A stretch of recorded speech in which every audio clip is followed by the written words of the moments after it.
PM Modi को गाली पर भड़की सीएम रेखा गुप्ता।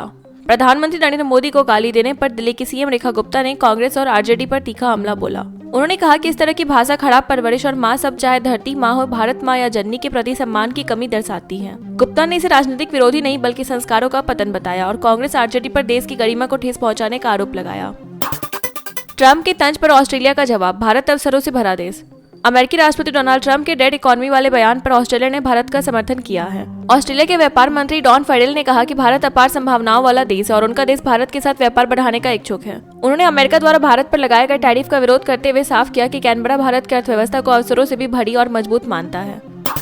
अमित शाह पर विवादित बयान से घिरे टीएमसी सांसद महुआ मोइया। केंद्रीय गृह मंत्री अमित शाह पर विवादित टिप्पणी को लेकर तृणमूल कांग्रेस सांसद महुआ मोइया नए विवाद में फंस गई हैं। बीजेपी ने आरोप लगाया है कि मोइया ने शाह का सिर काटने जैसी अभद्र बात कही। यह मामला ऐसे समय सामने आया है जब बिहार में पीएम मोदी पर अभद्र टिप्पणी का विवाद पहले से ही गरमाया हुआ है। बिहार एनडीए में सीट बंटवारे पर सस्पेंस, लोजपा रामविलास ने थमाई लिस्ट।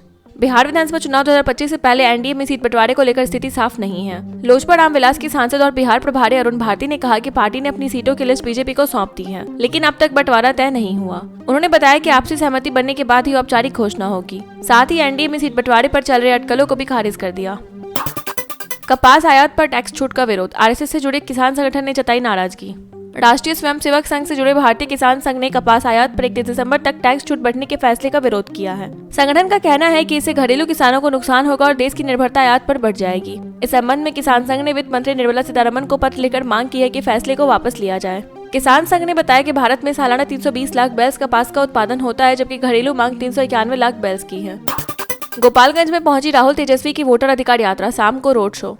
बिहार में कांग्रेस नेता राहुल गांधी और आरजेडी नेता तेजस्वी यादव की वोटर अधिकार यात्रा आज 13वें दिन गोपालगंज पहुंची। यह यात्रा बेतिया से शुरू हुई थी और इसमें कांग्रेस के वरिष्ठ नेता सचिन पायलट भी शामिल हुए। वोटर लिस्ट के स्पेशल इंटेंसिव रिवीजन के विरोध में निकाली गई इस यात्रा के तहत शाम को रोड शो होगा। दरभंगा में पीएम मोदी पर की गई अभद्र टिप्पणी से कांग्रेस ने किनारा करते हुए उसकी निंदा की है।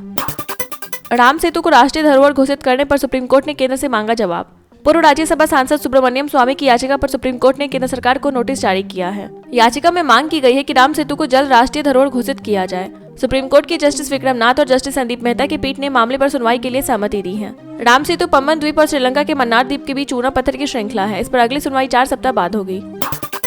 जापान को पीएम मोदी का संदेश, टेक पावर और टैलेंट पावर मिलकर करे वैश्विक नेतृत्व। टोक्यो में भारत जापान इकोनॉमिक फोरम को संबोधित करते हुए प्रधानमंत्री नरेंद्र मोदी ने कहा कि जापान टेक पावर हाउस और भारत टैलेंट पावर हाउस। उन्होंने कहा कि दोनों देश मिलकर टेक्नोलॉजी और इनोवेशन के जरिए दुनिया का नेतृत्व कर सकते हैं। पीएम मोदी ने जापानी निवेशकों और मैन्युफैक्चरर्स को भारत आने का न्योता देते हुए make in India for the whole world का आह्वान किया। उन्होंने जोर दिया कि आज दुनिया को टेक्नोलॉजी और टैलेंट ही आगे ले जा सकता है। दरभंगा विवाद पर नीतीश कुमार की कड़ी प्रतिक्रिया, कहा अत्यंत अशोभनीय।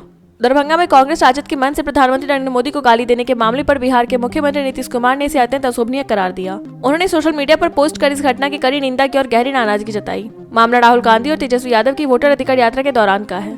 इस बीच पुलिस ने मंच से अभद्र टिप्पणी करने वाले मोहम्मद रिजवी को गिरफ्तार कर लिया है। बीजेपी ने इस प्रकरण में राहुल गांधी से जवाब मांगा है। तमिलनाडु सर्वे, बीजेपी को 3 सीटों का अनुमान, इंडिया गठबंधन का वोट शेयर घटा। तमिलनाडु की राजनीति पर आए ताजा सर्वे में भाजपा को मामूली बढ़त दिखाई गई है। रिपोर्ट के मुताबिक अगर अभी लोकसभा चुनाव हो तो भाजपा राज्य में 3 सीटें जीत सकती है, जबकि 2024 में वह खाता भी नहीं खोल पाई थी। वहीं विपक्षी गठबंधन इंडिया के वोट शेयर में गिरावट का अनुमान है। राजनीतिक विश्लेषकों का मानना है कि विजय के टीवीके के आने से एआईएडीएमके के वोट बेस पर असर पड़ सकता है, जिससे डीएमके को अप्रत्यक्ष फायदा मिल सकता है।